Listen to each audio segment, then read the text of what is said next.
Ang Philippine Senate, nag-spend yan ng 25 million per day. 25 million per day, ha? Oo. Ano lang to, ha? Yung usual lang to na ginagastos ng Senado. So, ang 92 days ng impeachment, kasi yun ang sinasabi nila mga 70 to 90 days daw, itatagal itong impeachment. So, kung 92 days, 2.3 billion yan. 2.3 billion, ganun kalaki yan. Gaano na ba mabibili natin sa 2.3 billion, mga bossing? Marami na tayong mabibiling bigas dyan. Marami na tayong mabibiling mga equipment para sa ating mga minamahal na mga magsasaka. Marami na tayong mabibili ng mga barko, bangka para sa ating mga mangingisda. Marami na tayong mapapatayo na silid o aralan para sa ating mga estudyante. Marami na rin sana tayong malilibre ng mga tuition fee dyan. Marami na rin tayo sigurong bigas na mabibili, mapapakain na natin yung mga kababayan natin dyan. Kumita pa yung mga magsasaka natin. Oo, marami na rin siguro tayong mabibili sa 2.3, 2.6 billion. Oo, siguro matutulungan na rin natin yung mga pamilya ng mga OFW natin dito sa Pilipinas sa mga naghihirap, hindi ba? Oo, siguro kahit papaano kung ipapamigay natin yan sa mga driver ng jeep, baka makalibre na tayo sa pamasahe niyan. Siguro kung ano natin yan, kung isa-subsidize natin yung mga pangkaraniwang pangailangan ng ating mga kababayan dito sa Pilipinas, malaki na yan. Napakalaki na sana niyan. Ang dami na sana natin magagawa. Ang dami na sana natin mga bossing na alam ninyo, yung magagawa sa pera na yan. Ano ba yung hinahabol nito mga buwaka ng mga congressman na ito? Ang hinahabol ng mga putang ina congressman na ito, 125 million. 125 million na pumunta naman sa tama. 125 million na inirelease bago matapos ang taon. At dali-dali naman itong Office of the Vice President na inilagay sa kanilang mga programa yan, napunta yan sa taong bayan, 125 million. Hinahabol ng mga buwaka ng ina nito. Tapos ang gagastusin natin para lang ma-dismiss itong kaso na to, kasi hindi naman makukonvict si Inday Sara dito. Madi-dismiss man itong kaso na ito. Bakit? Kasi klaro 16 ang kailangan nilang boto sa lahat ng mga articles of impeachment. Ilan yan? 4 yan. Mga articles of impeachment. Bawat isa dyan magbobotohan. 24 na senador. Oo, hindi na makakaboto yung dalawa. So pag hindi na nakaboto yung dalawa, so ibig sabihin yan, parang no na din yan. Parang boto niyan, not to convict Inday Sara na kagad. Kasi hindi ba, sabi ko nga sa inyo, kapag halimbawa nagbotohan, nag-abstain ka. O nag-abstain ka, halimbawa kailangan nyo ng 13, nag-abstain ka. Nakuha nila yung 13, yung kabila, nakuha nila yung siyam, plus 2, o kung i-add mo yung 2, magiging parang 11 sila. So katulad nung noong kay sino ba to? Yung kay Tito Soto. Ay hindi pala. Yung kay Alan Cayetano nakuha nila. Yung yung pagiging Senate President niya, hindi ba may 2 nag-abstain. O yung 2 nag-abstain na yun, hindi nabilang yun sa numero noong mga bumoto hindi pabor sa pagiging Senate President ni Cayetano. O pero nakita nyo naman hindi sila nai-add doon, parang nai-add sila doon kay Cayetano. Pero nung nagkaroon na ng hatian talaga, nakita nyo, di ba? Parang nadagdag sila doon sa bagong majority, nakakuha sila 13. So yung 2 boto nung ni Senador Marcoleta at saka niya ni Bato, considered as a no vote na yan, hindi na yan yes to convict. So nabawasan sila. Nabawasan yung Pero mga bossing, siyam pa din yung kailangan para makonvict siya. Ilan pa ba ang natitira sa kampo nila Cayetano? May 10 pa yata sila.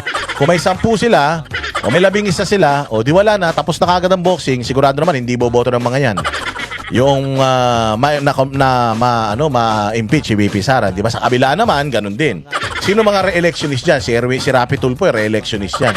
Last minute, magbabago yan kasi kupal yan Ang gusto lang naman niya manalo. Gusto lang naman niya nasa kapangyarihan kasi nga pag wala na sa kapangyarihan niya, puta walang kwentang tao na yan.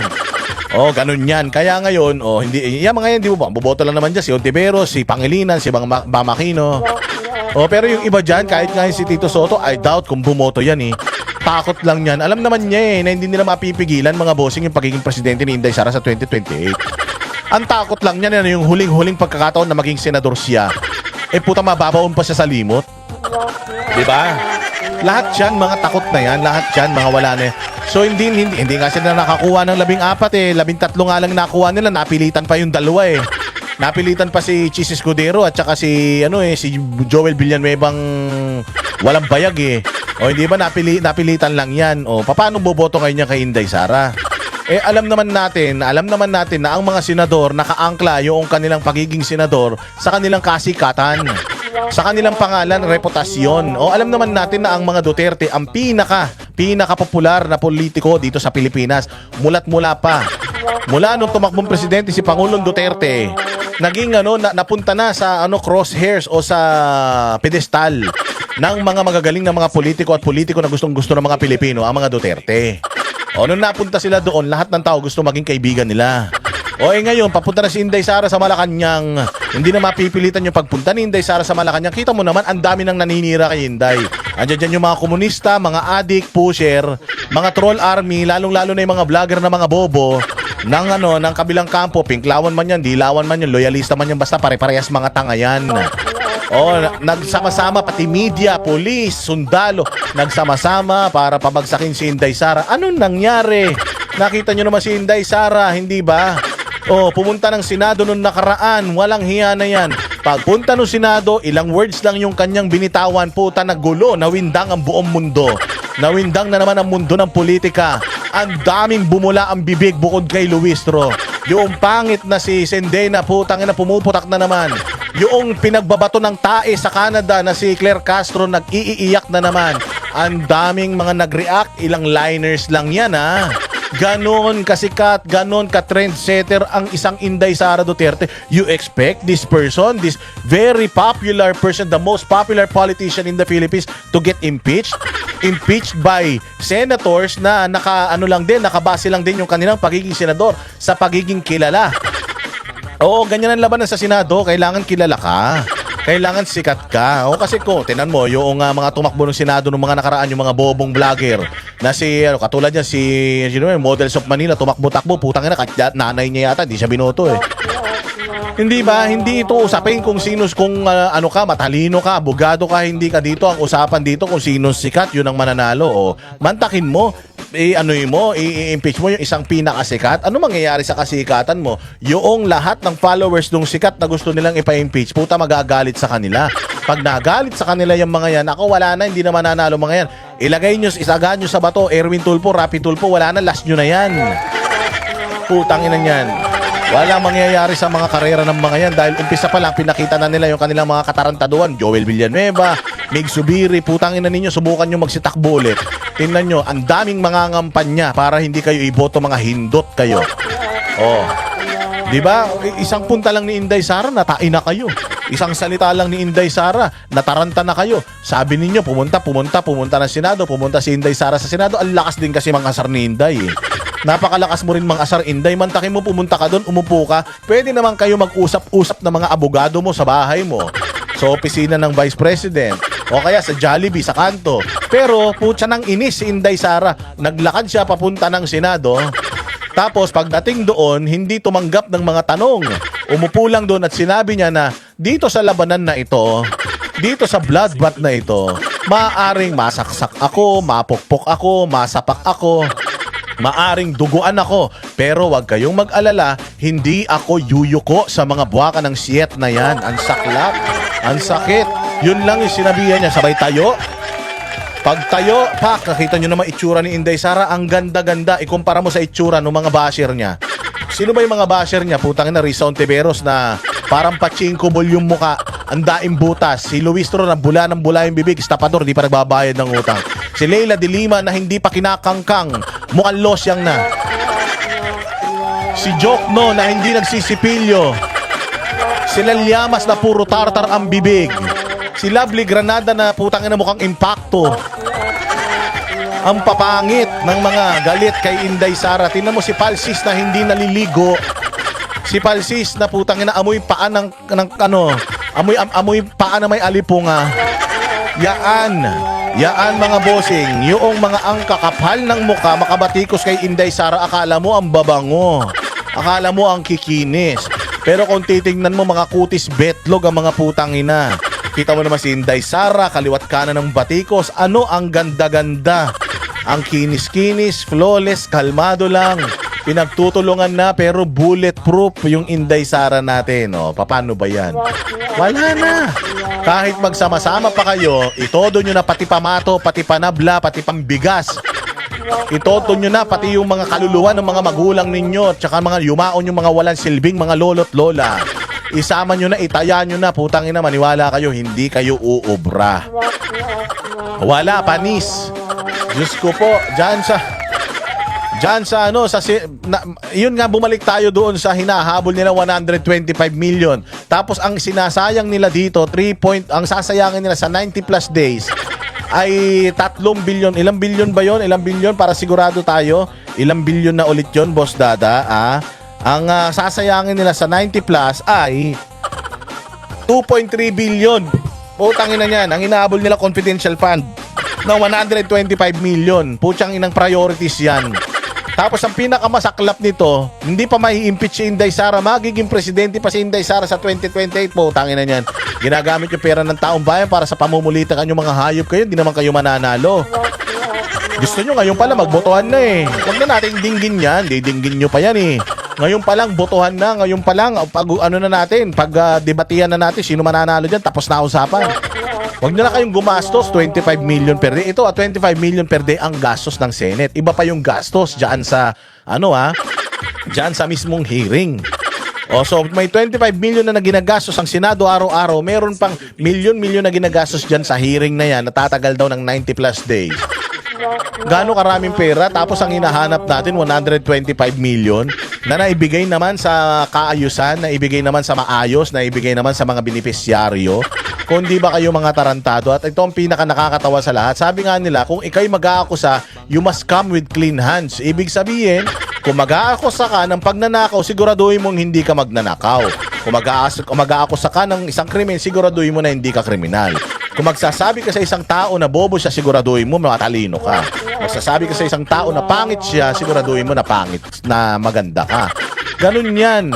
Putsang inan yan. Mga congressman, Joel Chua, na merong mga proyekto ng bahay ng Kalapate. Diyan sa Maynila, putang ina niya, walang permit. Anong tawag dyan? Di corruption yan. Ito si Luis Tro, hindi nagbabayad ng utang, estapador, tapos tinago pa yung asawang rapist, di umano. Hindi ko alam kung ano nangyari dyan. Rapist ba yan o naakusahan na ng pagre-rape? Di natin alam. Ano pa, meron pang kaso yung Judas na yan sa DPWH, yung mga cat's eye. Siya ngayon, imaginein mo yan. Tapos Martin Romualdez, pinuno ng pagnanakaw. Bongbong Marcos, pinuno ng pagnanakaw. Tapos sabi ng kapatid mismo, adik. At kung sino-sino pa mga nakatanggap ng malita, mga putang ina diyan sa Kongreso. Tapos sila ang nag-aakusa kay Inday Sara ng ganito, ng ganyan, ng ganito, ng ganyan. Ulul, pakyo kayo. Kakapal ng mga mukha ninyo, hindi kayo mananalo. Huwag kayong mag-alala mga kababayan, wala na to. At ano ba? Ilagay nyo yan sa comment section kung anong mga reaction nyo patungkol sa mga nangyayari mga hearing netong mga nakaraan. Diyan sa Senado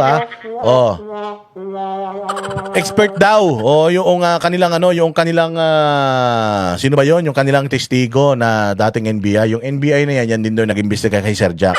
Tapos meron pa akong isang nakikitang post sa social media na yung NBI daw na yan, kupal daw yan. Di umano, parang meron yan yata siyang isang hinuli na walang warrant of arrest. So sanay na sanay pala to sanay na sanay pala. Pero expert daw siya. Expert daw siya. So akala ko naman talaga, syempre nasa Cybercrime Division ka, akala ko expert ka talaga. At least man lang sana.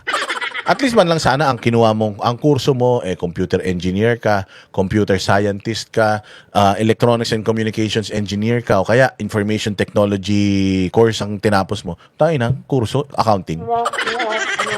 Accountancy. Accountant na expert sa digital forensics. Paano na rin? Paano ba? Ano nga natin? Ano ba ibig sabihin kapag eksperto ka? Ano ba ibig sabihin pag eksperto ka? Ibig sabihin, meron kang mga supporting documents, credentials that will support yung ikaw na pagiging expert mo. Bawa, expert ka sa expert ka sa basketball. Tapos putang ina sa ligang barangay ka lang naglalaro. Hindi ka eksperto no. Naglalaro ka lang ng basketball, hindi ka eksperto. Hindi ka eksperto kasi nga hindi ka naman professional, hindi ka naman PBA player. Hindi ka naman NBA player. Hindi ba? So ako, pwede ko ba sabihin na expert ako sa basketball, naglalaro ko sa interbarangay, mga commercial league lang. Siyempre, hindi, di ba? O, sa boxing, ganun din. Oh, si Manny Pacquiao, pag sinabi niya, I'm an expert boxer. Oo, expert boxer talaga yan. Nakita mo, nakikipag-boxing. Meron ng matagal na panahon na nakikipag-boxing. 15 anyos pa lang, nakikipag-boxing na si, si Manny Pacquiao. So, kapag may sinabi siya patungkol sa boxing, maniniwala ka sa kanya. Pero pag patungkol sa politika, huwag ka maniwala kay Pacquiao, bobo yan eh. Pero pagdating sa boxing, maniniwala ka. Oo, maniniwala ka. Si Manny Pacquiao ka ba? Maniniwala ka kahit naglaro siya ng PBA. Maniniwala ka ba na si Manny Pacquiao expert sa basketball? Siyempre hindi. Expert sa boxing, maniniwala ka. Hindi naman siya pwede maging expert sa boxing na hindi siya nagbo-boxing, tama? O, kung ikaw, you are a seasoned MMA, mixed martial artist. O, hindi ba? O, pag nagsalita ka, since meron kang credentials mo, pinaghirapan mo, high school ka pa lang, may mixed martial arts ka na, nag-wrestling ka, nag-judo ka, nag-taekwondo ka. Lahat ng martial arts, tapos naglaro ka sa mga competition, naging black belter ka, tapos naglaro ka pa sa mga mixed martial arts, kahit pa ilang beses lang, pero sa yung history ng buhay mo, makikita talaga na, na ikaw ay into martial arts and contact sports. Ayan, pwede, expert ka. Oh, di ba? Halimbawa ikaw, ilagay natin sa doktor. Paano mo sinasabi na espesyalista yung isang tao? Di ba, mayroon ng mga doktor, di ba, nag-aral ng medisina. O pagkatapos ng ilang taon, gumraduate, anong tawag sa kanila? MD na sila. Medical doctor. Tapos pagkatapos nun, magbabar exam siya mga yan. Magbabar yan, tapos papasa sila. So, licensed na sila. Licensed doctor. Pwede na ba sila mag-opera kagad? Pwede ba silang buksan kagad yung puso mo? Hindi pa rin. Kahit nag-aral sila ng matagal, hindi sila basta-basta pwedeng mag-opera. Anong gagawin nila? Mag-i-specialization pa sila. Magfe-fellowship pa yan, residente, tapos mag-specialization. Pag nag-specialization yan, aral na naman yan. Ilang taon na naman yan. Tapos, may mga eksaminasyon na naman yan. Oo, pagkatapos noon, bago sila mag-opera, muna yan? Practice muna yan. Tapos, saka na sila magiging, doon mo palang masasabi na espesyalista sila. Oo, hindi lahat ng doktor ay espesyalista sa puso. Hindi lahat ng doktor ay espesyalista sa mata. Espesyalista sa utak, sa atay, balon-balonan. Hindi po yan lahat ganun. Nag-aaral sila separate para maging eksperto sila sa larangan na yun, bagamat sila yung mga doktor. Pero hindi ka naman pwede na maging doktor nang hindi ka nag-aral ng medisina. So, ganoon ang sistema, mga bossing, dito sa Pilipinas, kahit sa buong mundo. Kahit sa Jupiter, ganun din. Kapag ka kapag sinabi mo ikaw eksperto, talagang yung yung pinag-aralan mo, yung history mo, yung experience mo, katulad ako, 2008 ako'y pumasok sa isang IT company. Diyan sa IT company na pinasukan ko, mga brands ng mga computers yan. Meron kaming mga programming, encoding, coding, meron kaming mga certificate trainings, tapos meron pa akong mga other upskill trainings. Tapos ilang taon ako sa mundo ng information technology kasi na-promote ako hanggang sa from 2008 hanggang 2025. Gaano kahaba yung aking exposure sa digital world? Do I consider myself as an expert, an IT expert? Siguro, I'm an IT specialist. Yan, specialist. Pero I will not consider myself as an IT expert. Why? Kasi wala naman akong program, wala naman akong coding na ako nakaimbento na pinakinabangan ng mundo, wala namang ganoon. Siguro pwede ako magbigay ng konting opinion, pwede akong yung mga mabababang uri ng mga troubleshooting, coding, science, pagdating sa information technology pwede. Pero meron ba akong reputasyon to say na itong bagay na to mali ito, itong bagay na to mali yan? Wala, pwede ko manghula. Sa capacity ko, pwede kong sabihin, pero hindi ko pwedeng sabihin na yun na yung tama, yun na yung batas, hindi. Kasi hindi man ako eksperto, espesyalista pwede. Sa larangan namin, iba yung espesyalista ng mga doktor, meron kasing expert tas merong specialist. Ako, ang IT specialist ako dati sa aking dating kumpanya. Pero expert ba ako? Hindi. Pero ang tagal na from 2008 up to 2025 nasa exposed ako sa IT. But am I confident enough para sabihin na I'm an expert? No. I have schooling, I have certifications. But am I confident to say na pwede akong gamiting isang expert witness pagdating sa mga bagay na ganito? Hindi. Malabo yun. Yun din yun. Ngayon, etong isang bugok na ito, ilagay din natin sa abogado. Bago mo masasabi na ang isang abogado, isang seasoned lawyer, expert, paano mo masabi? Pero kasi may mga abogado, iba dyan, nag-notaryo lang eh. Hindi naman naglilitigate. Expert litigator, expert labor lawyer. Yung mga ganun, di ba? Marami kasing klase yan eh. Paano para mo masabi mo na ganun? Seasoned yan. Yan, makikita mo talaga yung kanilang track record na aside from their educational credentials, meron yan mga, yung tawag nila yung resume nila mabulaklak. Ngayon, etong inilagay nila dito, accountant. Certified public accountant. So ano ba ang specialization ng isang accountant? Numero. Mga taxes, ganyan. Mostly corporate. Nagbabalance ng mga nag-audit ng mga expenses, nag-audit ng ng mga kumpanya, finances ng kumpanya, ganyan. So financial literacy ng mga yan hindi mo pwedeng question kasi rin naman yan, magagaling din yan. Pero isang CPA, Certified Public Accountant, na nag-training ng 2 linggo, na ilagay sa Cybercrime Division, tapos yun ang nag-iimbestiga ng mga cybercrime violations and laws na nalabag dito sa Pilipinas, ni walang experience.